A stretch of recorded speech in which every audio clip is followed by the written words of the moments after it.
Hi hello welcome to Shanti vlogs. అందరికీ good morning. బాగున్నారా? ఒక చిన్న వీడియో ఏంటంటే, మనము ఉదయం లేస్తానే దేవుడికి థ్యాంక్స్ చెప్పుకుంటాం కదా. ఎందుకంటే నిద్రలోనే ఎంతోమంది చనిపోతారు. ఈ ఉదయాన్ని చూడని వాళ్ళు ఎంతమందో.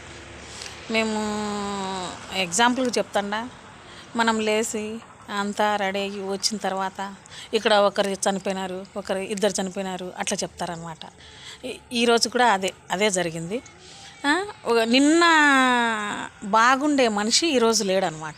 కాబట్టి మనం ప్రతి క్షణము, ప్రతిరోజు, ప్రతి గంటకి దేవుడికి థ్యాంక్స్ చెప్పుకోవాల్సి వస్తుంది. ఎందుకంటే మనల్ని ఇంత కాపాడుతా, ఇంత చేస్తా, ఒక చిన్న బిడ్డ లెక్క మనం ఎంత బాగా కాపాడుకుంటామో చిన్న బిడ్డని, అట్లా దేవుడు ప్రతి ఒక్కరిని మనల్ని కాపాడుతున్నాడు. కాబట్టి థ్యాంక్స్ చెప్పుకోవాలి.